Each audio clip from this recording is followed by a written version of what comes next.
with your GPS. I told you a little bit about our goal.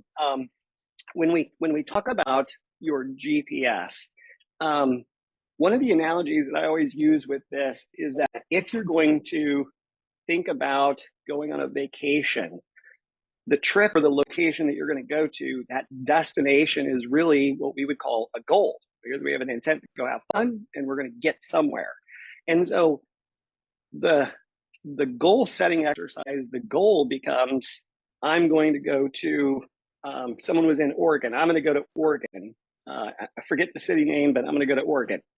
The pathway to get there, there are going to be lots of pathways, but typically we would go and we would put into Google or Google Maps or Waze or Apple Maps, and we would say, show me the route to get there.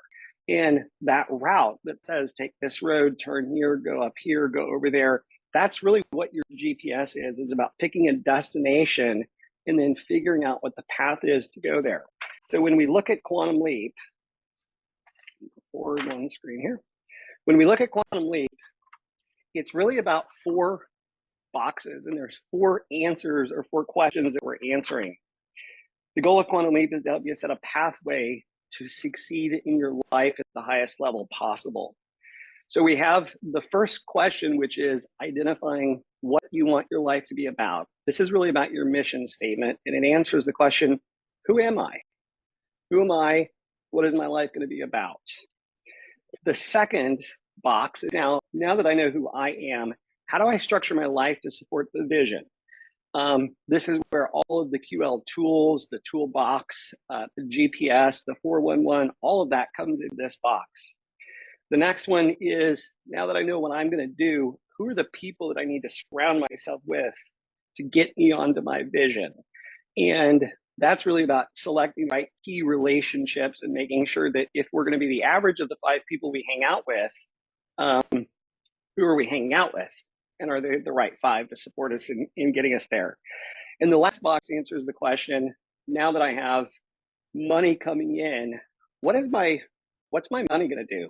What am I going to do financially?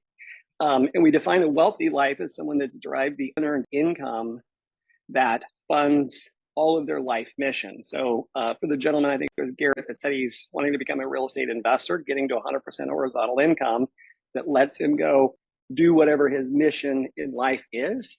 That's really what we call a wealthy individual. So the GPS really helps in box 2 of how do we structure that life. And this is going to be what we're going to be focusing on for the purposes of today. Now, it's really important to know that your mission statement is critical. Now, in the chat box, will you just put a yes or no if you've already written a mission statement? Yes or no? Yes, you have a mission statement. Okay, great. Yes. Okay, fantastic. Great. Okay, Micah is a no. Okay. Yes, but not memorized it with me now. Thank you for the honesty, Ari. No. Okay, great. Sam. So there is a separate class called Own Your Life, Discover Your MVP. And then we also have a separate class, which is QL, and that's the big class. Either one of those will help you to establish your mission statements. And the reason that's important is that as we go through life, understanding how to make choices that are in alignment with who we are becoming is critical. And that mission statement becomes that guide. So let's talk a little bit about what a mission versus a goal is. So your mission is going to be your life purpose. It's that thing that is always in process. A goal, on the other hand, is something that's specific. It's probably time-based. It can be completed in a very specific time. So in some instances, we're working with your mission statement to say, what is it that your life is going to be about? For the purposes of today, we're going to be taking that mission statement and then turning that into a goal. And if you don't have it already, it's okay. That's not a problem. And yes, Dee, I am recording this, so thank you.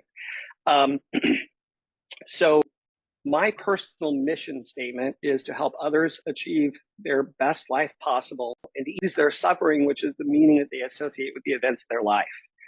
And I do that through speaking, teaching, and writing. So you guys today are actually an extension of my mission statement because I want you to have fantastic lives. And I teach this partially because I took a class when I was in middle school that changed everything that I saw as possible for my life and took me from kind of a crazy childhood that I grew up into some big success in my life. And so I'm passionate about sharing that with others. A goal, on the other hand, is something that is specific and measurable. So if we look at something like saving the whales in your lifetime, can you save every whale? Maybe not, but you'd like to, but that goal of a specific desired result, run a marathon in under 4 hours. That's a very specific goal. So we're going to be talking about goals today. The goal setting process, the core of that is your GPS. And when we think about setting goals, setting a goal always has several steps involved. And first step in setting a goal that we want to be thinking about is this concept of the focusing question. Now, the focusing question asks, what's the one thing I can do such that by doing it, everything else becomes easier or unnecessary? And this is a really important tool as we look at how do you set your goal and create the GPS to get there. The purpose of this question is to identify the most important action steps that you could take to get closer to your goal.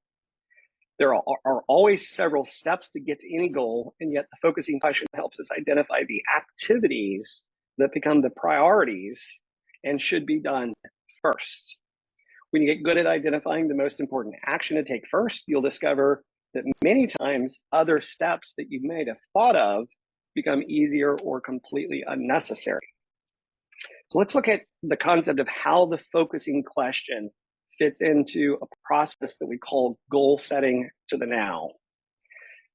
Goal setting to the now takes, if you think about this like a swing set or a pendulum, a swing set kind of starts in the middle and it moves all the way out to its furthest point, and then it comes all the way back to its furthest point to the back. And that's a little bit how I define goal setting to the now. It starts off with us looking at what is a someday goal that we're really looking to achieve. What's something that's, what's an outcome that's out there? It's probably more than 5 years out, might be 10, might be 15, might be 20, might be 30. But what's a someday goal that we're going to look at?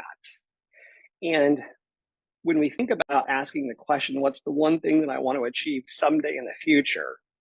We can start to bring that swing set back a little bit. And we can say, okay, based on the someday goal, where would I need to be in 5 years to be on track for that someday goal eventually? And then we can ask the same question, okay, if that's where I want to be in 5 years, then where would I need to be at the end of this year such that it would put me on track for my 5 year and then put me on track for my someday? We do the same thing when it comes to the monthly. Then we say, okay, now, what is it that I need to achieve this month that would put me on track for my yearly goal, that would put me on track for my 5 year and put me on track for my someday goal? We bring that right back into the week and we ask, what's the one thing we need to do this week to set our life up like a domino run towards this goal? And then lastly, it's your daily goal. What's the one thing I can do today? And I even add one more to this because I say, what's the one thing I can do right this moment that if I did it, everything else would be easier or unnecessary. And there is something sometimes when your world gets, I'm sure none of you guys are like this, but when your world gets complex and challenging and things get crazy, asking that focusing question that you go, oh, that's the thing I need to do right now. Like that's the thing that matters most for me. That reduces my anxiety tremendously. So it's a great tool. And I saw a question in the chat, so let me go back over here. Okay. Let's see, Garrett, you mentioned something about a class worksheet. Oh, great. So it should be can you guys see the class worksheet at the very top of the link, at the very top of the chat? I'll tell you what, I'll put it back down here for you guys in case you don't have it. There you go. That will be your participant workbook for today. Thanks for the question. Okay, so when we look at this, this goal setting analysis is really the process of asking that focusing question over and over and over to take us all the way from way out someday back to today. And the reality is sometimes figuring out how to navigate that goal. I think Chloe said you were new into the industry and you had set a 5-year goal, and it's like, boy, like how do you make that happen? That's the challenge. And we all feel that way at times, and the GPS really becomes part of the answer on this. So let's look at an example of what goal setting to the now can look like with a someday goal. So in this case, this individual has a someday goal to sell a business for $1 million of profit. It's a great goal, okay? If we ask ourselves, what would we need to do in 5 years to be on track for that someday goal, we're going to say, okay, a very potential or a very likely outcome would be owning a profitable business with an annual cash flow of about $250,000. We take that back to the 1-year goal, ask the question again, well, in order to have a business with a cash flow, we have to actually start a business. So we've got to figure out, we're going to start a business at the end of this year or by the end of this year. At the end of this month, we may need to identify 3 potential business models to review in the industry of choice. So whatever your area is that you're ultimately going to be working in, what are some of the options and the possibilities? Then this week, what's the one thing we need to do such that by doing it makes everything else easier or unnecessary? This week, we're going to identify the industry that I would like to pursue. And today's goal would be to brainstorm all of the business ideas that interest me. And then, of course, as I forget who asked the question or commented on time blocking, it might have been Dee Dee, then we're going to actually go put the time in our calendar to actually do that activity. And so this is an example of what goal setting to now can look like. Now I'm going to just pause for a moment and just get any questions, comments, concerns, feedbacks, aha, on that exercise. I just wanted to take a step back real quick. When you talked about the mission statement and you showed a path to success, and the first thing in the path to success was identify what you want your life to look like. Is that what you're surrounding your mission statement around? Like Yeah, what you want your life to look like? Yeah, that's a great question. Yes, that's exactly it. So when you talk about box 1 really answers the question, who am I and what is my life going to be about?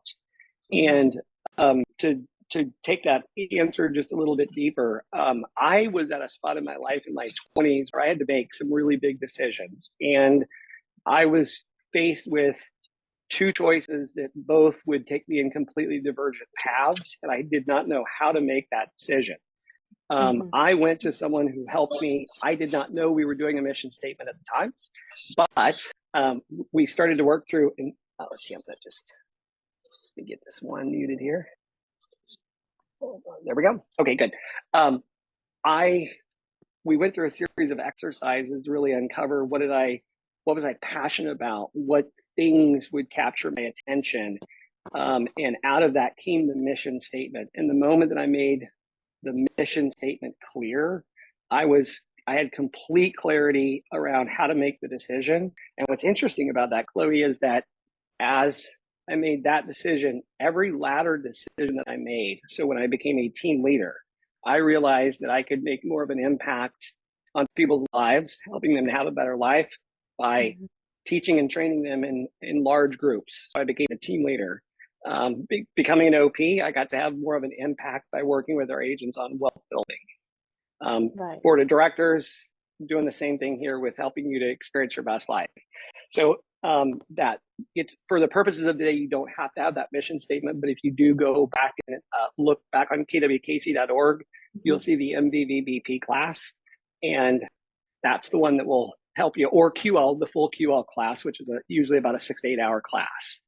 I did go to the last Quantum Leap in my area, and that's where I actually came up with the 5-year plan. It got me thinking about that. And we actually did do a mission statement exercise, but I just couldn't think of one. And he was like, well, if you don't have one, use someone else's and start there. It's better to have something than nothing. So I have like my coach, my productivity coach's mission statement, but it's like nothing like Yeah, mine. So I say I don't have one, but I guess I that's okay. do.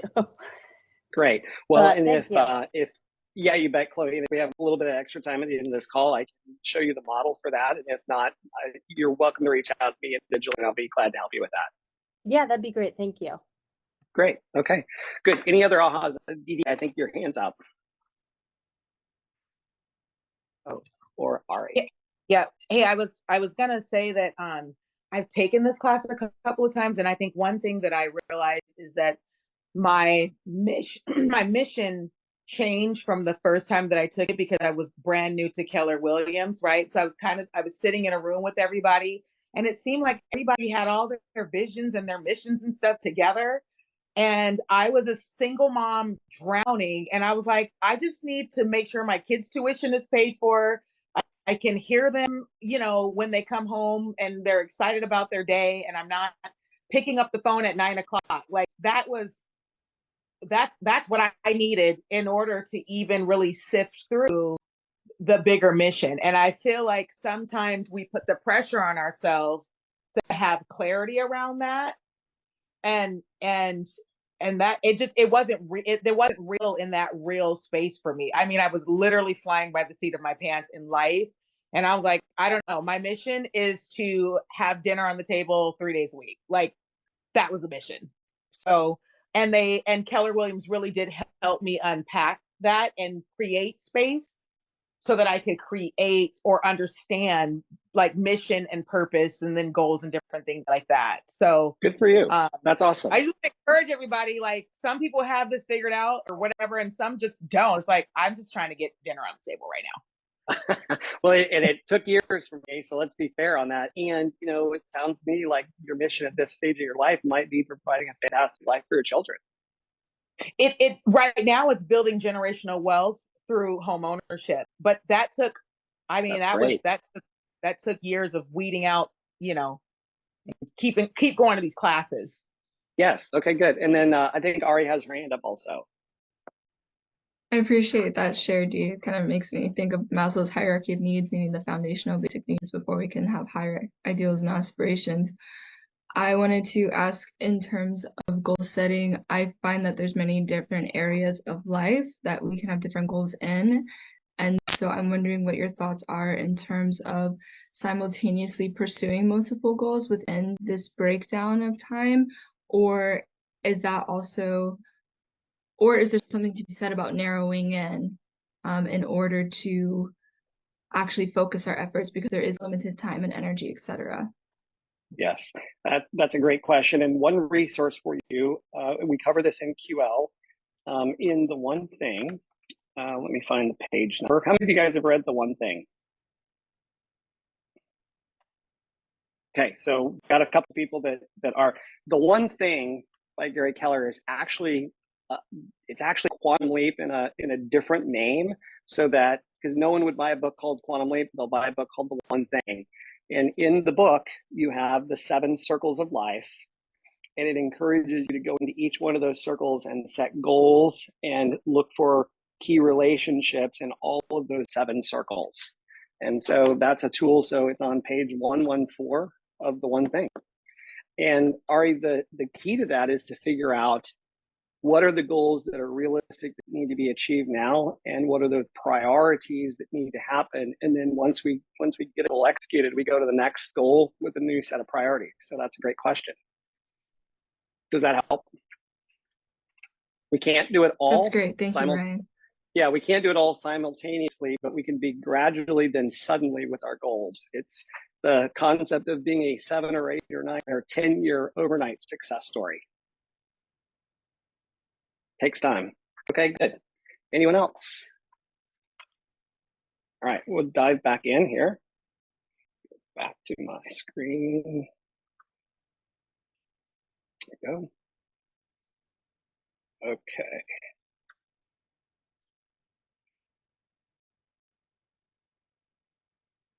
see, where's my screen at? My computer decided to be wonky here, so give me one more second. There we go. All right. So let's dive into this a little bit deeper. When we do set goals, it's really critical that we set goals that are what we call SMART, and I even add an R to that. I even make them smarter goals. So the first thing, and again, these are around the best practices of how we set goals. So we want it to be specific. We want it to be clear and precise in our language. We want, if we tell our goal to somebody else, we want them to know exactly what it is that we're trying to achieve. We want it to be measurable, so we want it to be quantifiable. So if we set a goal to get healthy, that would be a little bit vague. But if we say, I want to lose 10 pounds by December 31st, now it's measurable. We want it to be action oriented. So these are the goals that drive you to take action. So it's an outcome that is in your control, that you can go do something and create an outcome that is real or is true. We want to be realistic, so goals that require you to stretch while still being achievable. Try as I might, I'm 5'10". I am probably never going to play in the NBA, so that would probably be an unreasonable goal for me. And yet, I could set a goal to, be able to make 20 out of 30 free throws. And then lastly, it's time bound. We have to have a clear time limit or a deadline for when we reach that goal. So the timeline is really important. And when you think about the GPS, we're going to talk about this later also, it's really important that each part of your GPS have a specific time on it, because what we don't want to do is set a GPS, not have any times on it. And if we're trying to achieve, let's say, 50 home sales by December 31st, if we waited until December 15th to start taking action on any of those, the goal is probably not going to happen. So it's really important that they're time bound. And I always say, I think it's good to say repeatable also. It's something that I can do. I could do again if I needed to. I like to add that. And so when you think about it, one of the challenges with goal setting is sometimes we set ourselves up to fail. And what I mean by that is if we set a goal that says, I'm going to go to the gym 1 hour every single day of the year, 365 days. It's a goal, it's specific, it's time bound, and yet is it realistic and repeatable? In other words, can I really go to the gym every single day? That would require perfection. Now, there might be someone out there that can, but the reality is sometimes we travel. Sometimes life happens. Sometimes we get sick. Sometimes we just literally don't want to get out of bed on that day that you're needing a mental health day. And so if you set yourself up to succeed by setting goals that are something along the lines of, goal is to go 2 times per week for 30 minutes, you can always increase that goal and say, hey, now I'm going to change the goal and I'm going to modify that, say 3 times a week for 1 hour. So I encourage you to think about, is it realistic? Are you going to set yourself up to win or to fail? So if we look at the GPS from a really high level, so for those of you who aren't familiar with the GPS, this is going to kind of give you a little bit of a framework that we're going to work from. It starts with setting your big goal for the year, typically for the year, but it can be for any period of time. That big goal is the big outcome that we're looking to achieve. And when we talk about a GPS, it's that way because it is one goal, 3 priorities, and roughly 5 strategies to be able to affect the outcome. Now, if we look at this, your big goal, and to, I believe it was Ari maybe that asked the question about how do you know how long to set, how far out to go, or how far in to come? Typically, a GPS is a year, but a GPS can also be 90 days at a time. And there is something about the human mind that sometimes and for certain people, it's easier to say, here's what I need to do over the next 3 months, and then to reassess, here's now what I need to do again over the next 3 months, as opposed to that year time frame. And so it's really important for you to just try both and see what feels right for you. So you're going to have the big goal that we're going to establish through the goal setting to the now exercise. Then you're going to have typically 3 or 4 priorities and around 5 strategies. You can have as little as 4 and as many as 6 and still be in the right ballpark. So if we look at the importance of your first goal, we're going to zoom in a little bit. First of all, your goal should be specific and measurable. And so I said, be healthier versus lose 10 pounds. It also has to be time bound, so we have to determine the time frame for the GPS. And so if I was a real estate agent, a GPS might say to list 116 homes that results in 150 home sales by December 31st, 2023. Okay, that might be an example of time bound. It's by the end of the year, or it's by the end of this quarter. We then want to make sure that it's big enough to require several areas of focus. So for example, if we say we're going to exercise 5 times a week for 30 minutes as the goal, that goal might not be big enough to support us needing a full GPS. That might just be a standalone goal by itself. However, if we say something along the lines of my goal is to run a marathon in under 4 hours, that's probably going to require several key areas of focus. It's probably going to be nutrition. It's probably going to be training. It's probably going to be the who of who's going to coach me on that. And that's when a GPS can be built around that type of a goal. And the last item is we want to make sure that it's not too big, that it requires more than 4 areas of focus. And for example, launch a healthy living business that offers wellness, coaching, nutrition, counseling, personal training, healthy snacks, supplements, meditation, guidance, yoga instruction, group fitness classes is probably a little bit too big of a goal to be covered by 4 areas of focus. Now, by the way, that's a great goal. And the reality is that you can use a GPS for launching a business like this, but you would typically have one large GPS, and then each arm of the business would have its own GPS. And the one thing that I'll share with you on this is that the interesting part about a GPS, and Gary teaches this when he teaches QL and Quantum Leap, is that if you do end up with a larger GPS, and this is a little bit of an advanced concept, that GPS, when you turn it on its side, it becomes your organizational chart, because then it asks, now, who's going to own each step on that GPS? So in my case, I own multiple market centers. I have one GPS for everything that we're going to do this year. And in fact, sitting on my desk right now, we were planning on our 2024 GPS this week because we have a leadership retreat on Friday.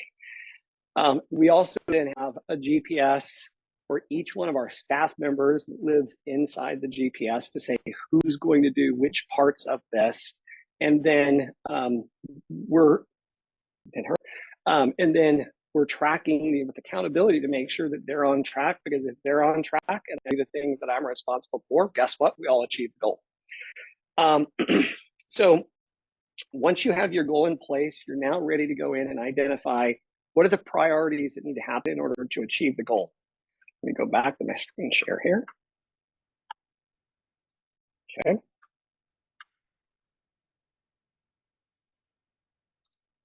There we go. Okay, so let's look at priorities. What do those look like?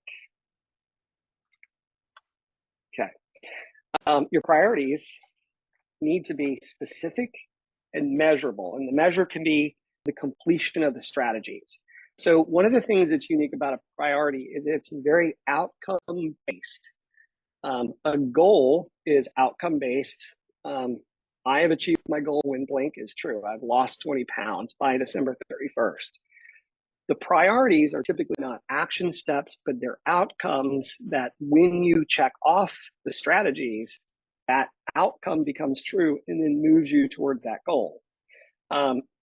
So it's going to be specific and measurable. It's going to be listed in importance, in order of importance. And so it's very important that when we lay out our 3 or 4, you could have 4 priorities also. When we lay those out, that when we look at establishing those priorities, we go back and say, okay, now, which of those 4 is most important? Which is least important? And then how do I order them in the middle? Because at the end of the day, what we want to be able to do is look through your GPS, pull out your participant guide on page 14, there's a GPS, but we want to be able to just check things off in order down here such that when we check them off, our goal has come true. Okay, so that's order of importance. Once you've identified your priorities, you want to determine the order of importance. We've covered that.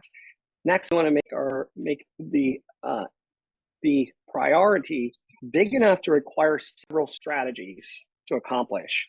So if we have the goal of losing 10 pounds, a priority of meal prep for the week every Saturday is not quite big enough to require multiple strategies. But if we instead said create a calorie deficit of 1,000 calories per week, well, now that's big enough to require several strategies to accomplish it. And it may be something like meal planning, grocery shopping, meal prep, exercise, tracking, etc. And then the last item is we want to make sure that on the priorities that they're not too big, that they require more than 6 strategies. And the optimum place is typically in that 4 to 5, maybe at most 6. So if we find that we need more than 6 strategies to accomplish a priority, it probably means that the priority needs to be broken down into 2 priorities. You may actually have 2 different things you're trying to achieve or 2 different outcomes that we're trying to create. And I always jokingly say we want a 1-3-5 or a 1-4-4-5, not a 1-3-11, because those 11 steps become too big. Okay, so let's take a little bit of a deeper look into our strategies then. This is where things get a little more interesting. Strategies are all about actionable activity. So in this case, these are going to be things that we are actually going to take action on, and we're going to be in the doing stage of our goal setting, of our execution towards the goal. If we had a strategy of a healthy diet, that's not actionable, but eating 3 servings of vegetables every day is actually an action-based, like I can check off and say it's done. So the first thing is we want to make sure that it's actionable. We want to make sure that we have strategies that are specific and measurable. So if we take that same example of eating a healthy diet, how do we know what constitutes a healthy diet? I mean, there's veggies on pizza, so that's got to be healthy, right? I'm teasing, guys. Smile. So we have to turn that type of a strategy into eat 3 servings of vegetables daily, because at that point we can then check it off and say we did it. And if part of that other is goal tracking our calories taken in, tracking our deficit, tracking our activity, guess what? Every time we do that, we're 1 step closer to our goal. The next thing is that your strategies need to be time bound. And I mentioned this earlier, that it's really important that when you look at the strategies on that GPS, that we put them in order of priority and we put a time on them. And the one thing that I'll tell you, and this kind of was an aha moment for me when I was really diving deeper into this tool years back, was that sometimes the order of priority, I may have something that I say I need to get this done by January, and I need to get this done by March, and I need to get this done by August. But the reality is the item due in August could actually be the most important priority. So I may need to actually move that to the first position, even though the time frames are different. And so we really want to make sure that they're listed in order of importance. Let's see. Okay.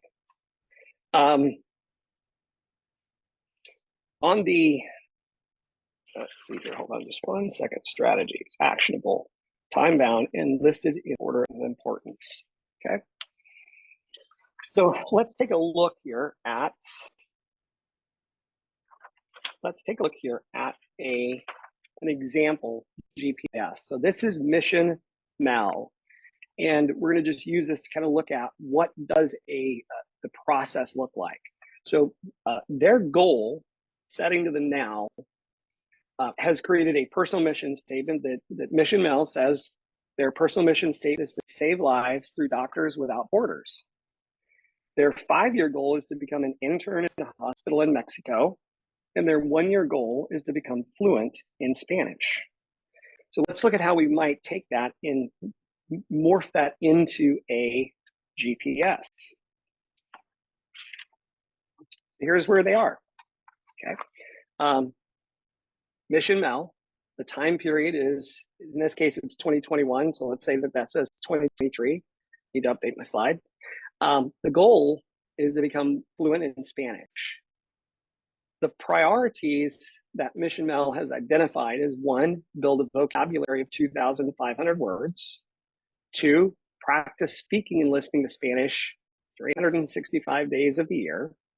So every day we're going to practice speaking and listening. And 3, we're going to read and write Spanish 365 days of the year. So we built a vocabulary, we've practiced speaking, listening, and we've read and written every day. Now, in this case, Mission Mel determined that building the vocabulary was the most important first priority. So in the strategies, they've identified learning 50 new words each week as a strategy. Second one is labeling 25 items each week as a strategy. On priority 2, it's using flashcards to practice Spanish words 10 minutes each morning and watching 1 Spanish movie with English subtitles each week to connect the words. And under the third priority, it's get a Spanish-speaking pen pal to exchange texts and emails with. Now, out of curiosity, what might you see that they could add to any of these priorities?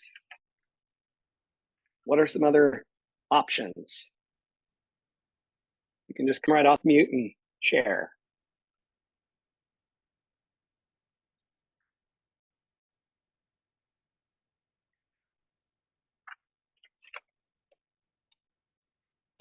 If they have a Spanish-speaking family member, they can like call a different relative each day for the speaking and listening. Great. So find someone in the family that speaks Spanish and call them daily. Love that. I wrote down, you might look up the most common words used and learn those first. I like the shortcut. Something that I've heard of, I mean, specifically for like learning another language would be going to like restaurants and ordering in that language where they can understand you. Spanish is a great one to do that, but yeah. Great. So go to restaurants and order in Spanish. That's fantastic. Garrett, I felt like you were going to add something there. Yes, I actually have a friend that moved to a Spanish-speaking country. She didn't know a lick of Spanish. She just kind of did trial by fire. Straight up went without even trying to learn it beforehand. Yep. I mean, she did pretty good, but I mean, you got to learn somehow, right? So probably get like one of those books that pretty much, like you said, the cheat sheets tell you exactly what most frequently used lines are. Just go from there. Most frequently used lines. I love that. That's great. I wrote down use Google Translate to listen to conversations in Spanish to be able to translate it and read back and forth. And you could subscribe to services like Babbel that use online flashcards. So the idea is that we're just looking at what are the strategies that would support the priorities that would result in being fluent in Spanish in 1 year. Okay. So let's look at, we're going to do an exercise with you, and we're going to walk through the process of how, like, what's a practice run of walking through your GPS. And this seems intuitive. It seems easy. We're just going to put a priority and a strategy together, and we're going to figure it out. Yeah, I'm going to share with you a little bit of the more advanced techniques to make sure that your GPSs are as effective as they possibly can be.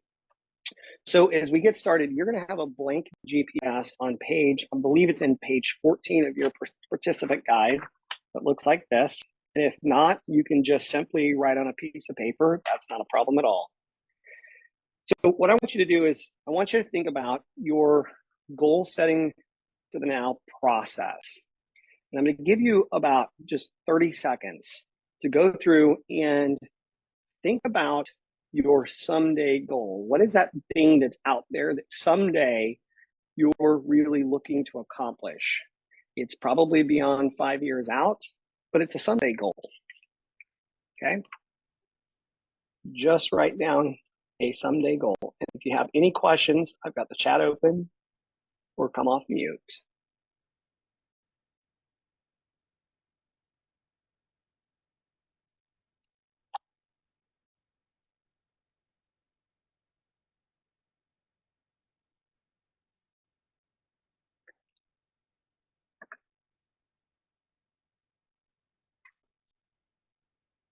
So I have a someday goal to Great. own a lake house. To own a lake house. I love it. Live on a lake. Okay.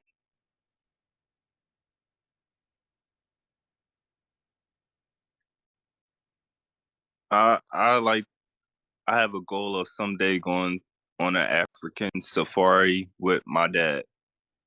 Oh, that's fantastic. Fantastic.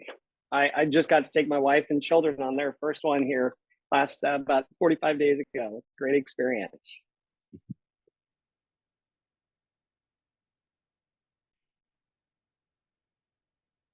My All right. someday goal is to build Go my ahead. own home. Build your own home. Sorry. That's great. Yeah. No, that's fantastic. I appreciate that. All right. Does everyone have their someday goal written? Or let me ask that differently. Is there anyone that doesn't have a someday goal? All right, good. So is there anyone else that would like to share? I love these goals. They're fantastic.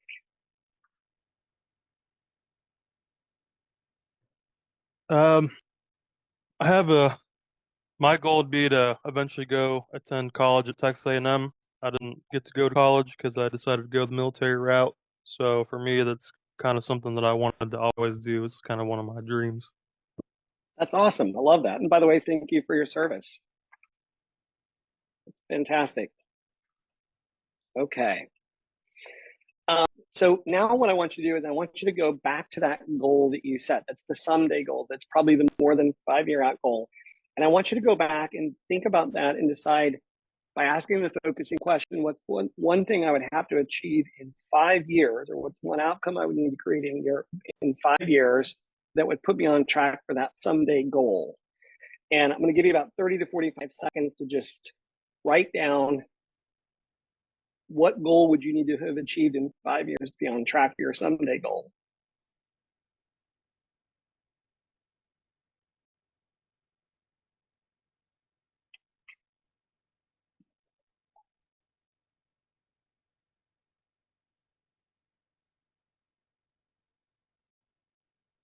And I want to encourage you, don't stress about perfect answers. This is just an exercise to kind of get you in the right groove.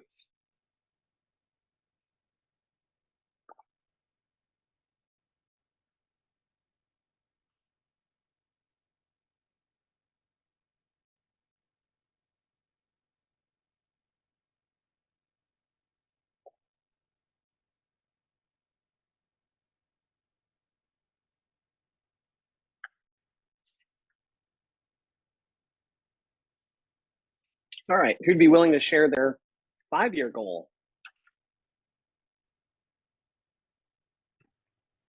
My 5-year goal is to have rental properties. I've already done this, so my 5-year goal is to have 14 units of rental properties generating at least 168,000 annually, and then to have that same amount generated in real estate sales. So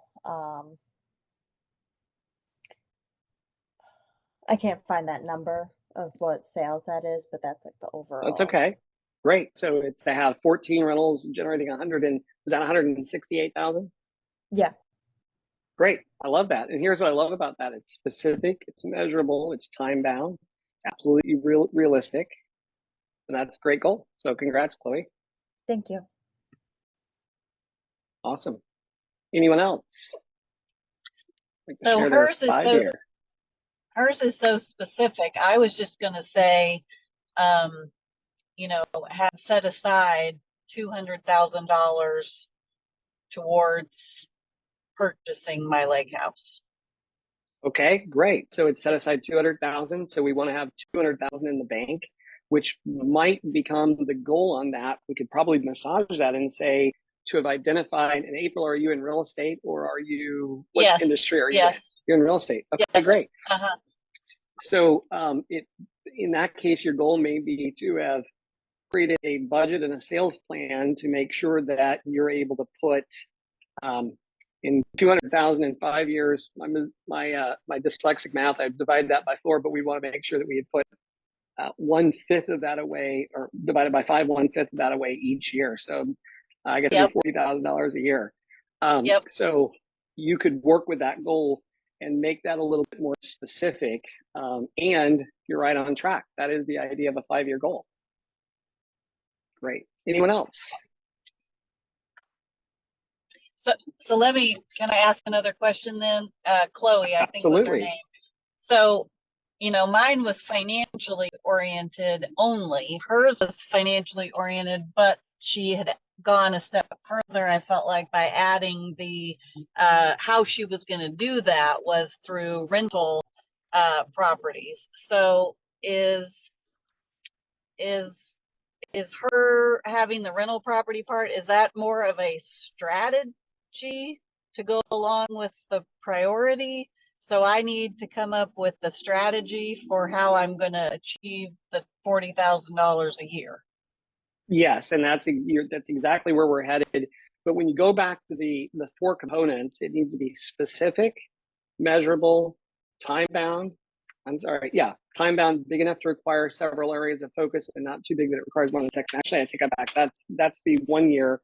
The big year, the big goal does still need to be a little bit specific and measurable, and yet you don't have all the answers, because when we go back and say, now what has to happen the next 12 months for me to be on track to have put $40,000 a year away, such that at the end of year 5, I have $200,000 in savings. That's where we're going to start to add more specificity to it. So both are equally right answers. And again, this is a little bit like there's not necessarily a right and a wrong with a GPS. And I think about this when you go into Waze and you put in a location, sometimes Waze will give you 2 or 3 or 4 different ways to get there. And GPSs are the same way. There can be lots of different ways to get there. It's just what's the one that works the best for you. Does that make sense? I just wanted to jump in if you don't mind. Please. So mine's only so specific, by the way, because I did it previously. If we were just doing this exercise, I would not have said that. But I guess my strategy, like you mentioned, like having the rental properties be my strategy. My strategy was generating half my preferred income yearly passively. And that's where I came up with the rental properties, to have that half my annual income be passive, and then I can work more efficiently in creating the other half through sales. And that's kind of just how I broke it down, just so you get a better understanding.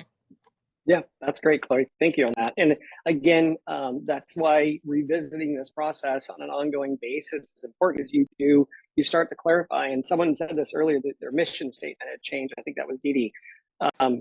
Same with the mission statement. My first one was not the exact same version of what it is today, because I've gotten more wisdom. I've had more experiences. I've realized who I am at a little deeper level and what makes me tick. And so it morphs a little bit over time, and that's okay. That's not a problem. So diving back into this exercise, let me do a screen share here. Okay, here we go. Okay, so now we are going to, let me go back to the page I'm at here. Oh, okay.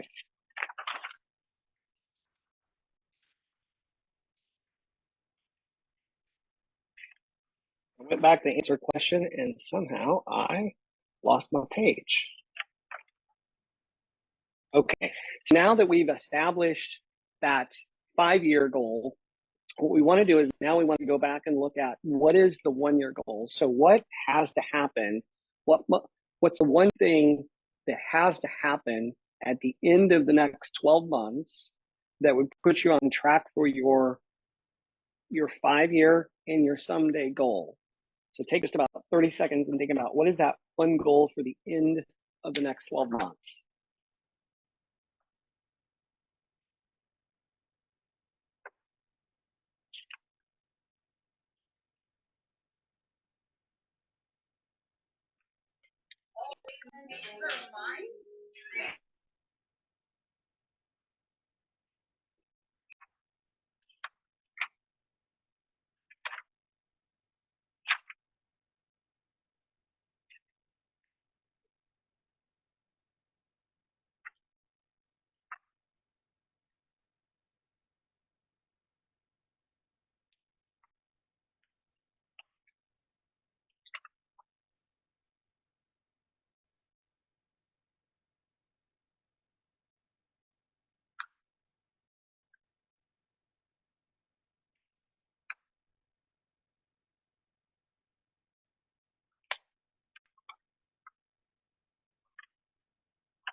Right. As you guys are establishing that goal, if you have a 1-year goal that you just wrote down, I'd love to have you share it with the group.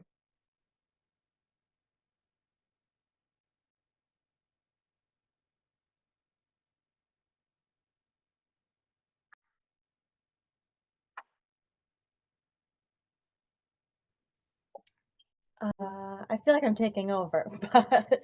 my Thank you for sharing. my current I have two. My current ones are to create an LLC and just to have like at least two more transactions this year. While I'm starting, that's kind of where I want to be by January.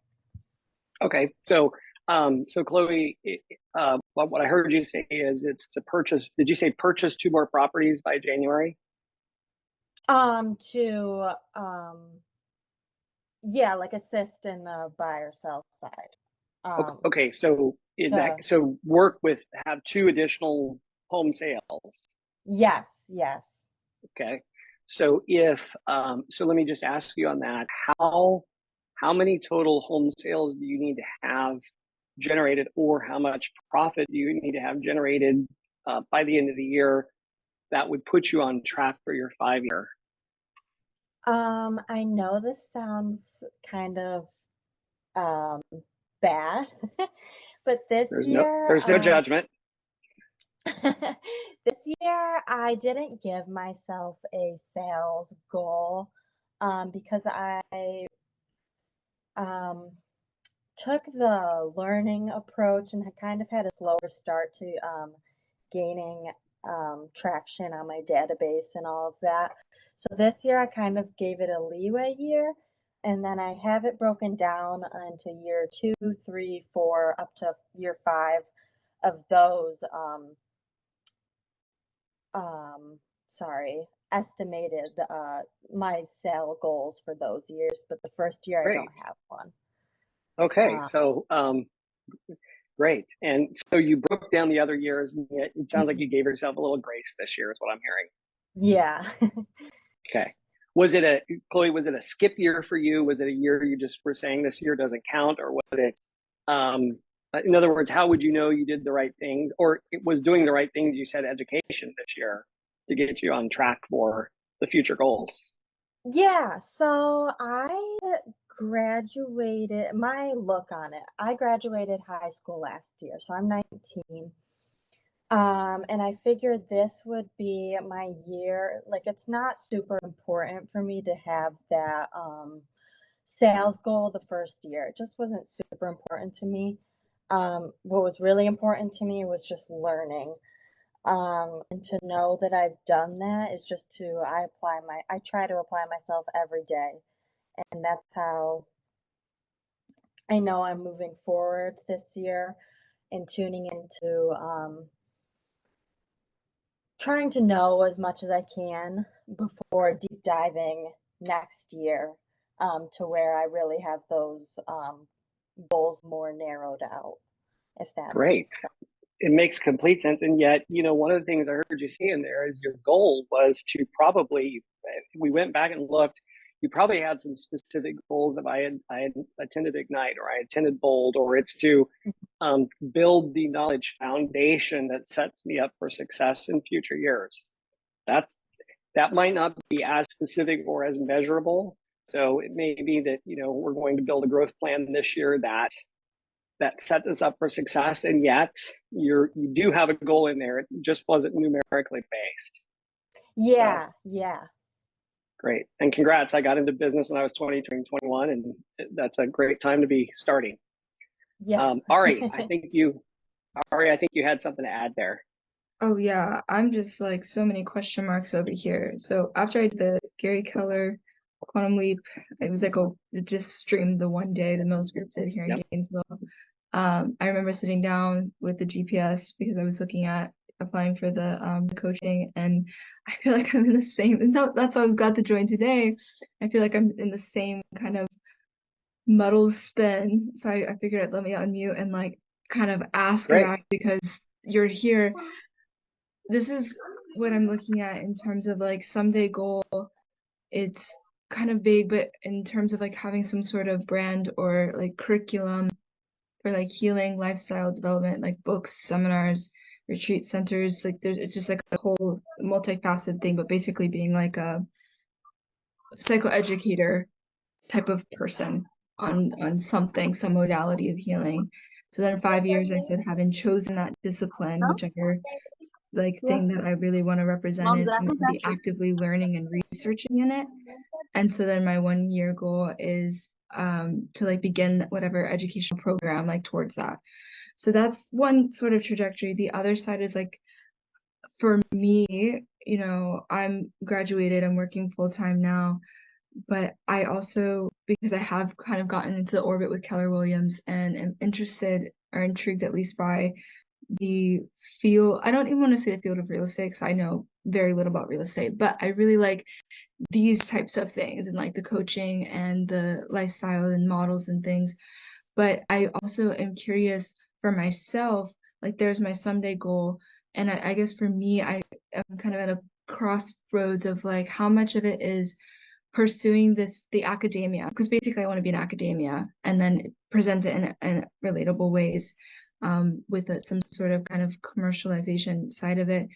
But I don't know how much of that is income immediately or how much is it for me like building a career that then sets myself up to do that without the financial stressor. And I feel like I'm caught because I'm really at the time now where I do have to focus and kind of choose. And this is where I say, Brian, help. What do I do? Hey, all right, let's jump in. So here's what I heard you say. These are my words, not yours. But I heard you say that you want to build a platform that serves others in the mental and spiritual space. Is that close? Yeah, with practical application and Okay. lifestyle. So part of that is your mission statement is probably very, very closely aligned with that. So that's the first thing is I'd go back and look at the mission statement exercise. And did you say you'd written a mission statement before? Yeah. You did? Okay. Was it something in that space? Yes. Okay. Very good. So someday we want to have a platform that delivers this product that helps people. In 5 years, what would you have to have achieved in 5 years to be on track to for that someday goal? And that's where I said be actively researching in that field of that product because I Okay. want to go the PhD route eventually. Okay. Great. Which, by the way, it's interesting. Gary Keller, the old saying, "There's no money in teaching," and at the end of the day, Gary is nothing more than a teacher. So there's actually a lot of money. It's just what you teach and who you teach to. So that 5-year goal, I would encourage you to think about how old are you right now? I am turning 22 in a couple 22. months. Okay. So I would go back and I would do this is not a QL, it is a QL concept, but it's buried in another spot. But I would probably do my 22 to 27 manifesto. And I would decide what are all the things that Ari wants to have achieved between 22 and 27 and write it as if it's already happened. I've done the following. And what you're going to find is that technique of future pacing your life will start to, it's a little bit like the future me exercise that we do in Bold. You're going to find signs of land or clues there to what it is that you need to be actually achieving in 5 years. And then based on that, I would then go back and I would look at then what do I need to have achieved in 1 year that would put me on track to that. I think that will help you back that clarity up a little bit. Thank you. I appreciate Does it. that help? Good. Yeah. Absolutely. Great question. And by the way, we've all been there. So like, don't feel like you're alone. This is how we all feel. I really appreciate it. Good. Awesome. Anyone else? Yeah. So, I Go ahead. I just had 10 months ago, I had a baby. And so I decided to slow my business down this year and see what the heck this looks like with a little one, right? And so my goal for quarter 4 is to do 3 million in volume, 5 pieces of business at the sale price of 600,000. That would net me for Q4 at 82,500. Okay, great. So we have a in your case, we have our 1 year is the fourth quarter goal, getting us to December 31st. Yes. Perfect. Yes. Yeah, that's good. I actually don't have a 5-year plan. I don't want to say that I don't have one. I'm like, okay, I actually don't know what this looks like with little people. I haven't had a little person in 11 years. So I am restructuring my business and the things that I need to be doing daily. So I need a little bit more clarity on doubling down on the activities for October, November, December. Okay, great. So we're going to look at we're going to go into strategies, priorities and strategies next. So you're right. Hang with me, and we're going to answer that question. And Dee Dee, is it Dee Dee? That's how it is on the screen. I want to make sure Yes. okay. The one thing that I would really encourage you to do, and this is you can look it up online and find it, that you can just really sit down and do it. But the eulogy exercise, where you go through and you write what other people have said about you when you're, and I know it's a morbid concept, but the reality is we all have an expiration at the end of our life. People are going to stand there and they're going to talk about us. And if you write down what you want them to say about you, what would they say about you? What impact did they make on you, on the world, or did you make on the world, on them? What legacy did you leave? What impact does that have on your family? You're probably going to start to find a goal in there that is a someday goal that maybe, well, by the way, you're going to discover some cues to your mission statement or some clues, but you're also going to discover that it may be about building generational wealth. I believe that was someone that spoke earlier. It may be about leaving a legacy for your kids in a certain way. I have someone that is in my world that their someday goal is to be the patriarch of the family, and that's what drives them. And they took their entire family on a huge worldwide vacation as a step on that process. And so getting clear on that will then let you start to think, okay, now what really is that someday goal? Because by the way, life happens and we get on autopilot and we're just doing what comes next. And Exactly. the biggest, yeah, when we've all been there, and the biggest challenge with that is when we're in doing mode and we're doing and we're doing and we're doing, sometimes we wake up and we find out we have a handful of doo-doo. And so it's interesting because we're human beings, not human doings, and yet we get really focused on human on the doing. And so I encourage you, create just enough space and time. You've got a little one, that's hard. Um, my granddaughter is about the same age as your daughter, and she's a handful. Yes. And so give yourself a little bit of grace also, because it's about progress, not perfection. You don't have to have all the answers. It's just important that we be asking the question. Does that make sense?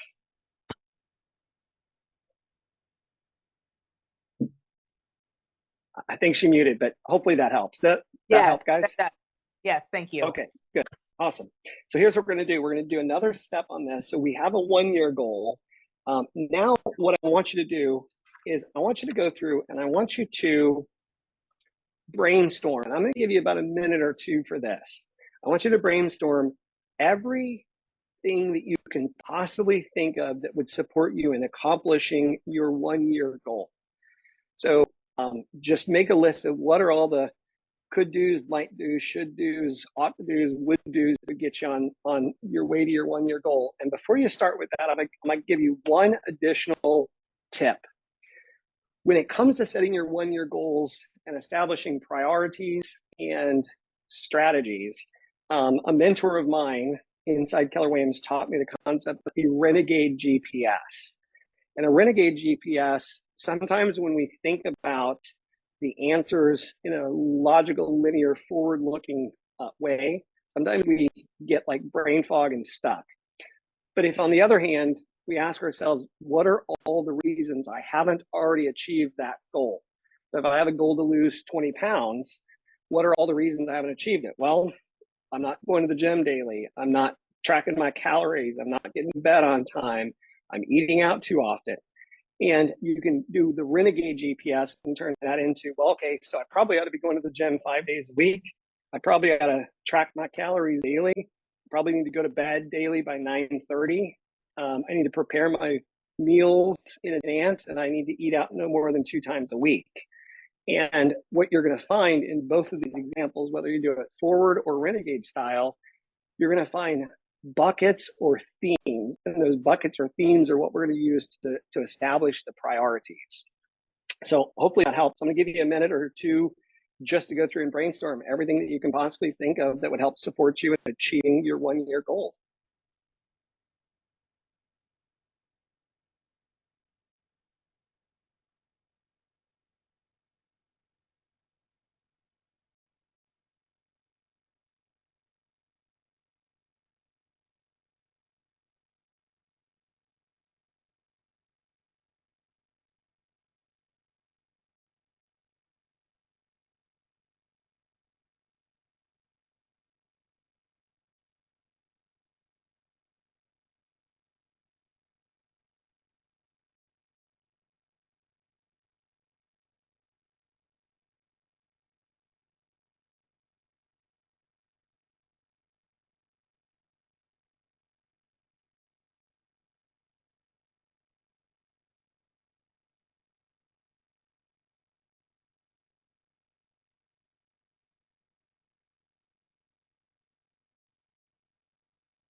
If you have your list complete or you've got a pretty good brainstorm there, look up at me. And if you're still working, just keep working. Okay.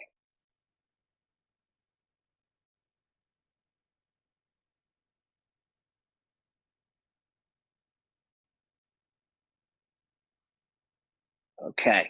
All right. So now this is the part that sometimes you may need more time to complete. And so I'm going to walk you through what the process looks like from here, and I'm going to give you some best practices. When you look at your list of all of the brainstorm things that are the could do's, should do's, might do's, ought to do's, would do's, what you're going to find is if you start to circle the ones that kind of fall in the same themes or that become kind of a bucket together, you're going to start to notice a pattern. And the pattern will be that there will be something that will emerge that is an outcome based item that will allow you to take what you put down as a strategy and then figure out what are the priorities. So if you think about this with my previous example of losing 20 pounds by December 31st, all of the lists of things that I made probably fell into either exercise or nutrition or habits to support weight loss, the bedtime, tracking calories, those types of things.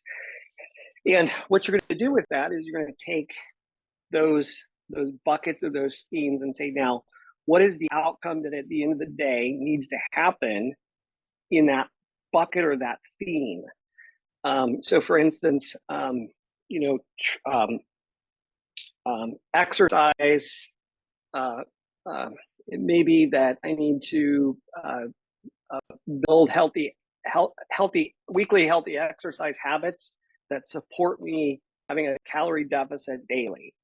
That may be the outcome that we're looking to now. How do we do that? We track our intake, we track our exercise, we look at our basal metabolic rates, we figure out what does it just cost us to live in terms of calories. And now we can start to identify those strategies, those other strategies that support that. So you're going to find there's themes in there. Does anyone have a question on that? Because I'm not going to go really deep on this part of it at this point. And I recognize that to finish your GPS, you're going to need to spend a little time on this after class. So I want to just give you a chance to ask any questions you might have.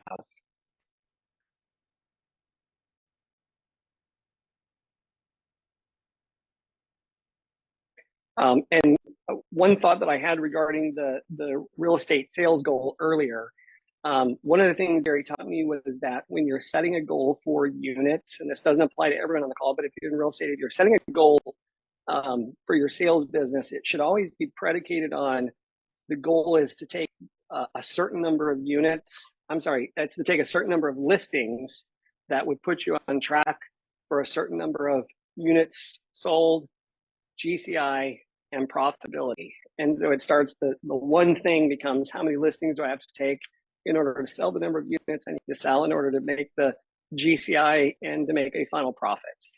Okay. Questions on building your strategies and your priorities?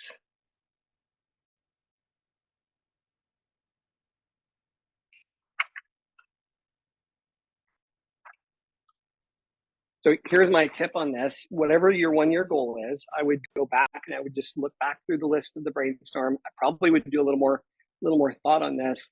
But I also would say don't overthink it, because typically the things that you write down first are the closest things to your heart and probably the closest thing to your mind in terms of your subconscious telling you this is what I need to do. And so ultimately you're going to end up with the goal, the 3 priorities, maybe 4, and then a group of strategies. And here's a couple of things I'll share with you on building out your strategies. Back here. And let me screen share.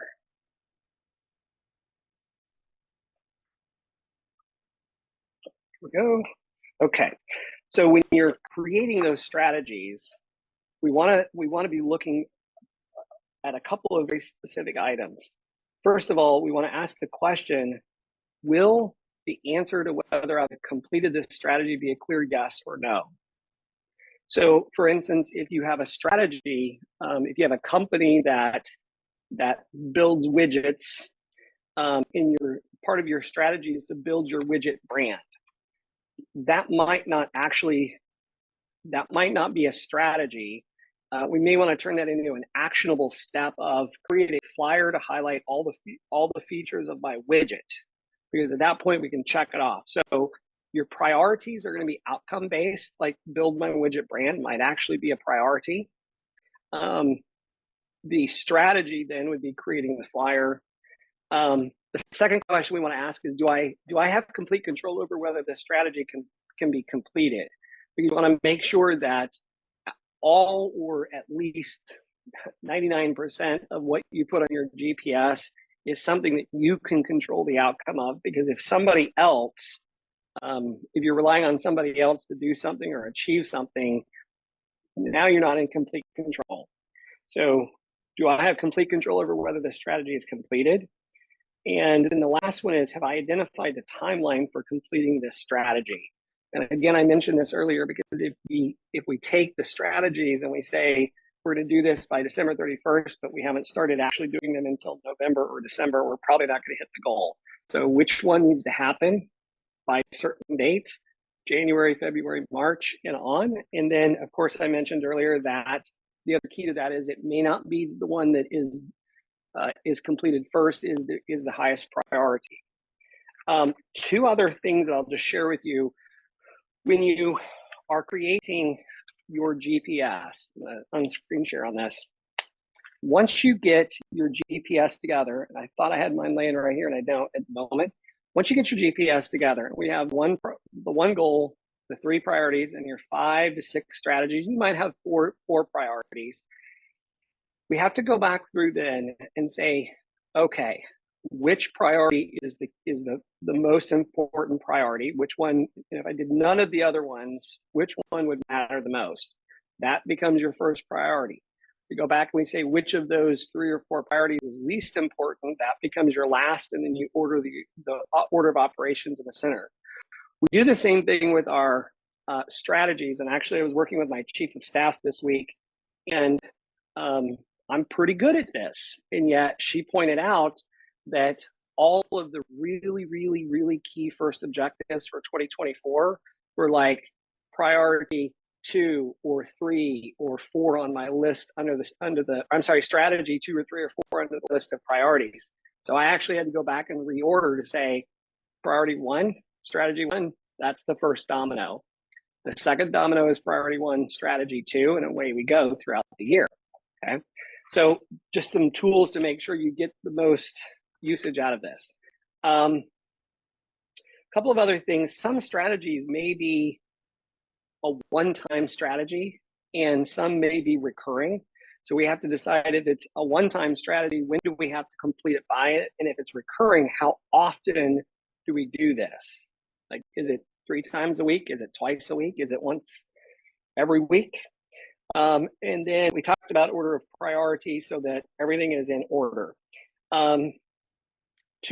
I believe it was Ari or Didi's point, if it's not in your calendar, it doesn't exist. And so the last thing that we want to do is go make sure that we've time blocked the calendar such that the calendar actually reflects our goal. So I'm going to go back to the screen share here. Okay. And when we talk about a calendar, many times people think that the calendar is for managing appointments. And the reality is that a calendar is really for managing your priorities in time. And so I always ask my agents, if I went, or I ask my leaders this also, if I were to go look at your calendar, could I figure out what your goal was based on what's on your calendar? That becomes an interesting question. Sometimes the answer is yes, sometimes not. Yes. Could you repeat that again? Yes, the calendar is. Yeah, a calendar is for managing your goals in time.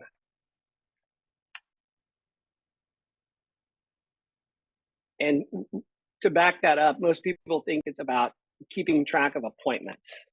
QL teaches us that it's for pre-planning your time. It's the process of blocking off time in your calendar for your most important activities. And the thing about this, and this is a challenge with the world, is really not set up for us to succeed. And what I mean by that is we have a constant barrage of emails, text messages, notifications, all these other things that distract us from what matters most. And the key, especially as it comes to the calendar, is to make sure that we both time block the things that really truly matter. For instance, I had a time block yesterday to re-prepare for this class, just to make sure that I refreshed it, even though we've taught it before. So when I was in that time block, all the other fires, all the other challenges, I just tuned those out. And guess what? Some of them solved themselves by the time I was done. Some of them I returned, emails or text messages last night. But when I say the world's not set up for you to succeed, what I mean is if we're not managing our own priorities first, then we're letting other people actually decide what our life is going to be about, because it's going to be their priorities. And human nature is that they want their priorities to be first, and the reality is you've got to make sure your priorities are first. Does that help? Can you say that again? Yes. The world is not set up for you to succeed, and if you react to every text, email, phone call, you're living your life according to everyone else's priorities instead of your own priorities.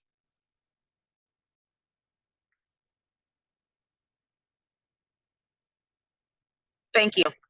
You bet.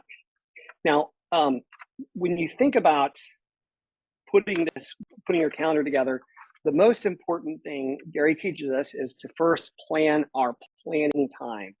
So when is the 30 minutes or 60 minutes that you're going to plan to work on your business, not in your business, or planning to work on your life, not in your life?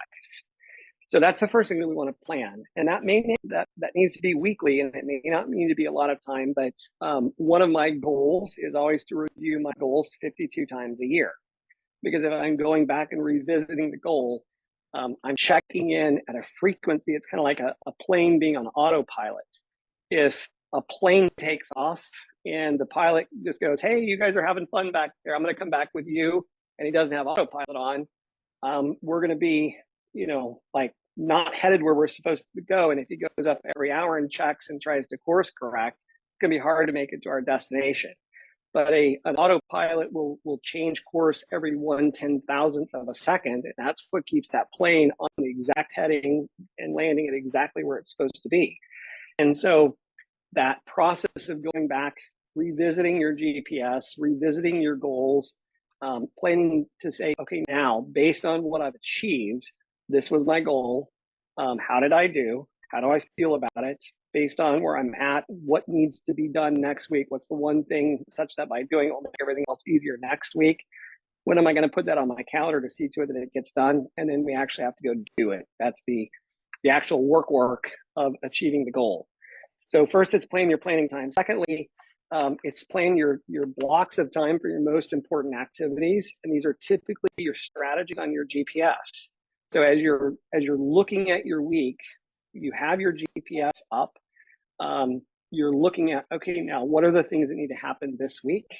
And I'm going to block time. And that's typically where you're putting it on your 411 as priorities for the week. And then you're going through and then saying, okay, great, when is that going to be done?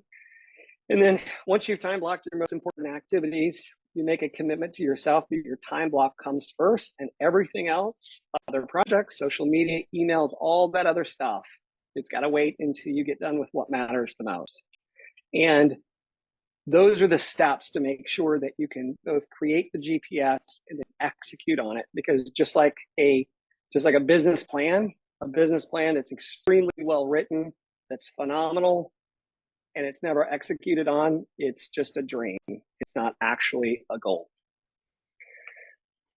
I want to give you guys a moment to ask any questions on those last couple steps.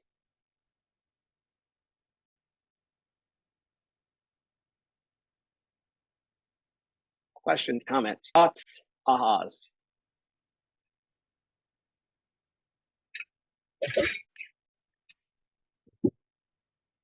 I You're love all the quiet. calendar.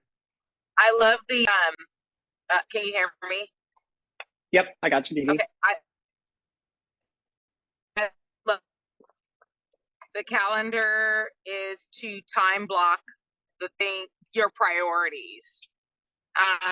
That really spoke to me because I never really thought about it like that.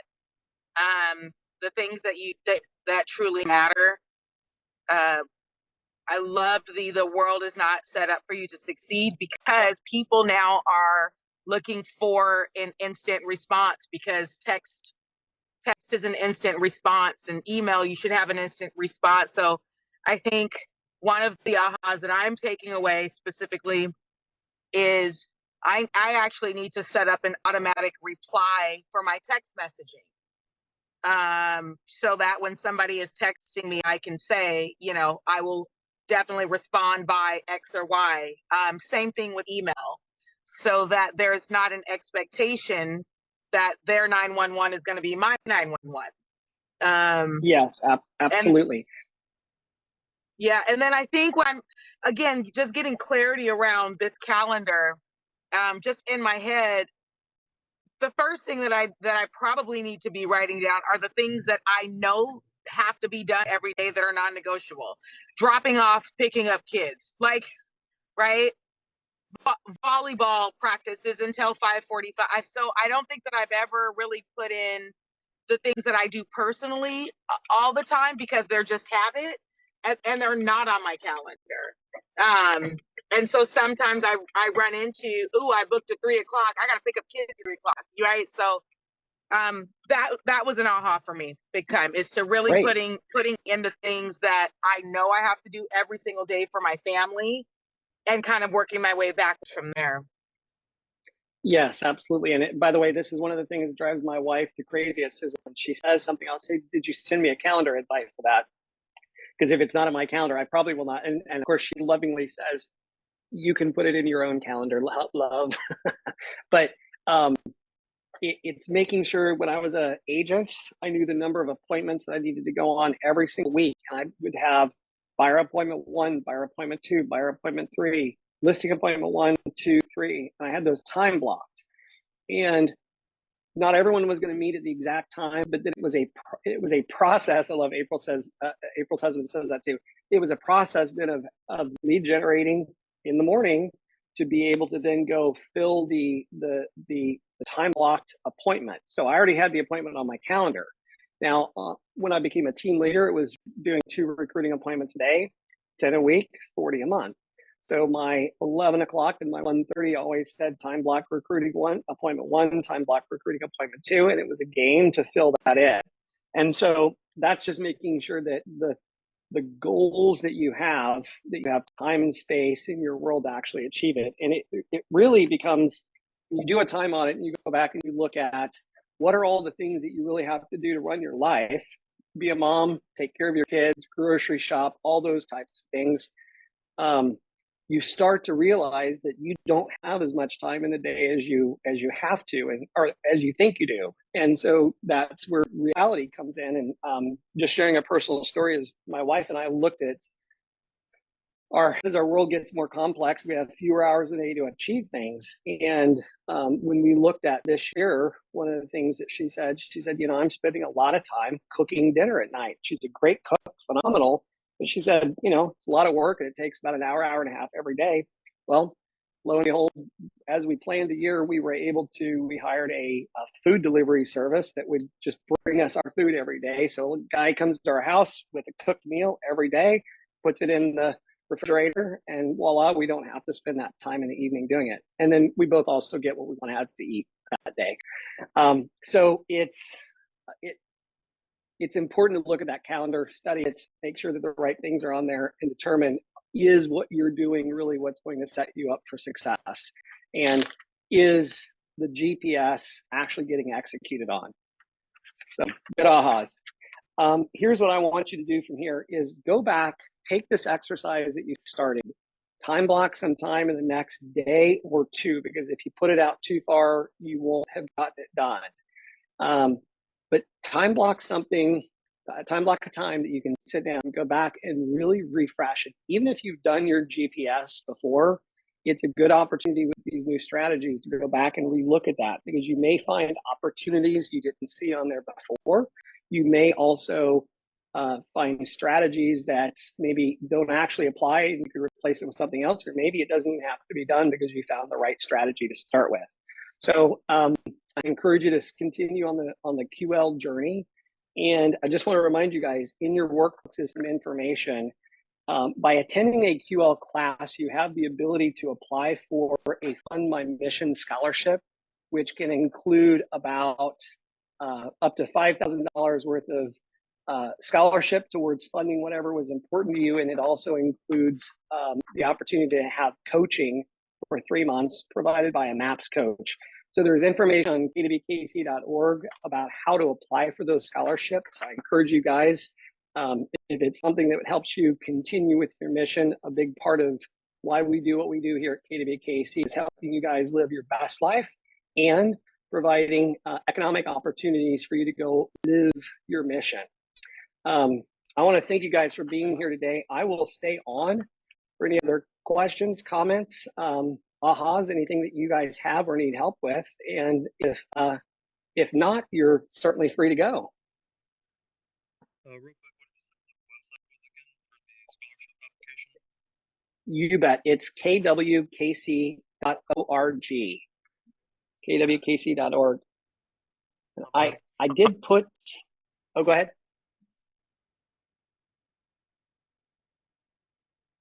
I was just saying, my bad. That was the provided URL. Oh, you're good. And I did put my contact information in the chat box. So if you guys need anything, don't hesitate to reach out to me. I'm always happy to help. Thank you so much. You bet, Madison. Thank you very Yes, much. appreciate your time, Brian. Thank you. Absolutely, Garrett. Go make it happen, guys. Thank you, So, Brian. Brian, time. you have a lot of lived experience with applying these things. And so for me, I'm a woman of faith. And so I'm